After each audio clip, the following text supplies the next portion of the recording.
जय श्री कृष्णा श्री ब्रजधाम की जय।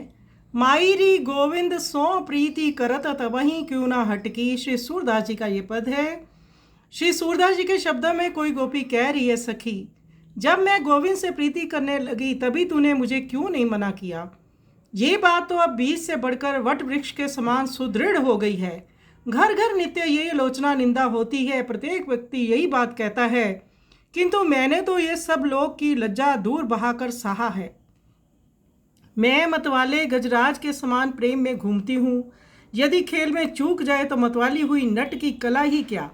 जैसे रस्सी में पड़ी गांठ जल से भीग कर और दृढ़ हो जाती है, उसी प्रकार मेरी जीभ को हरि नाम रटने का दृढ़ अभ्यास पड़ गया है। अनेकों बार झटका दिया, इसकी बांध छुड़ाने की चेष्टा की, किंतु वह नाम रट की गांठ खोलने से खुलती नहीं।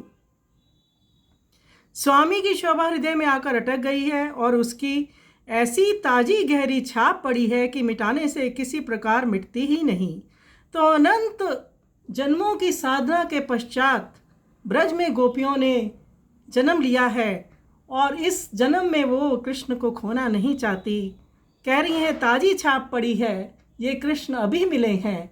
ऐसा सुंदर भाव गोपियों का श्री सूरदास जी ने गायन किया है। आइए सुंदर पद का हम श्रवण करें।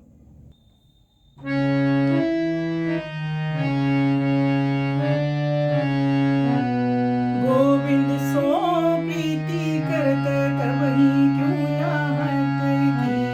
गोविंद सो प्रीति करत तबहि क्यों ना हटकी। यह तो अब बात फैलई भई बीजा बटाकी।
सो प्रीति करत तब क्यों